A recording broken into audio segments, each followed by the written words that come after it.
Assalamualaikum guys. Kami dari kelompok 5 kelas TIFA D 2020 akan membawakan materi mengenai venous thromboembolism. Venous thromboembolism adalah gangguan yang berpotensi fatal dan bermasalah akibat adanya pembentukan bekuan dalam sirkulasi vena. Venous thromboembolism adalah penyebab utama kematian di seluruh dunia. Venous thromboembolism sering dimulai di salah satu pembuluh darah besar kaki dengan pembentukan bekuan darah. Hal ini disebabkan oleh cedera dinding pembuluh darah, peningkatan patologis dalam, koagulabilitas darah atau defisit sirkulasi seperti stasis vena. Bekuan darah yang dihasilkan sebagian besar terdiri dari sel darah merah, diikat secara longgar oleh untaian fibrin. Ada resiko dari gumpalan yang rapuh atau bagiannya yang terlepas dan mengalir bersama dengan aliran darah yang melalui jantung dan masuk ke dalam paru-paru. Di sini, bekuan atau fragmen bekuan akhirnya menyumbat arteri pulmonalis. Konsekuensinya, terjadi emboli paru. Area paru-paru yang terkena tidak lagi tersedia untuk oksigenasi darah.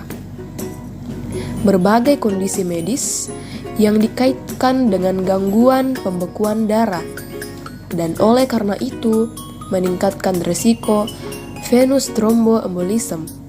Misalnya, yang meningkatkan risiko venous thromboembolism salah satunya yaitu imobilisasi yang meningkatkan risiko hiperkoagulabilitas darah dan stasis vena. Yang kedua, pasien yang menjalani operasi ortopedi besar juga memiliki resiko tambahan terjadinya cedera vaskular. Klasifikasi venous thromboembolism yang pertama, DVT deep vein thrombosis, dan yang kedua pulmonary embolism atau PE. Gejalanya yang pertama yaitu vena superficial pasien dan palpabel tali pusat melebar. Pasien mungkin mengalami nyeri di belakang lutut ketika pemeriksaan dorsofleksi kaki. Gejalanya antara lain yang pertama, gejalanya termasuk pembengkakan kaki unilateral, nyeri eritema, perubahan warna kulit, ulcerasi. Gejala tidak spesifik dan pengujian objektif harus dilakukan untuk menegakkan diagnosis. Algoritmanya, jika pasien memiliki pendarahan aktif dan kontraindikasi, terapi trombolitik diikuti dengan antikoagulasi dengan UFH dan RMWH. Jika tidak, pasien yang memiliki pendarahan aktif dan kontraindikasi dengan antikoagulan.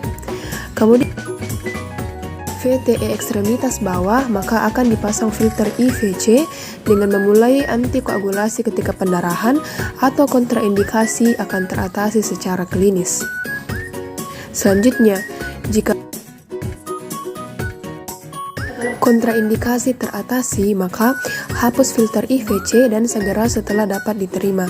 Kemudian jika tidak terjadi, maka dapat disimpulkan terjadi emboli paru dengan prognosis atau DVT tidak cocok untuk rawat jalan. Selanjutnya, jika pasien dirawat di rumah sakit, maka akan diberikan CRCl kurang dari 30 ml per menit dan diberikan UFH selama 5 hari. Tumpang tindih dengan warfarin dan INR lebih dari 2. Namun jika tidak, maka pasien mengalami emboli paru. Berikut interaksi obat. Yang pertama, warfarin jika berinteraksi dengan antibiotik dapat memberikan risiko meningkatkan aktivitas koagulan. Contohnya levofloxacin, sulfamethoxazole, dan azitromisin.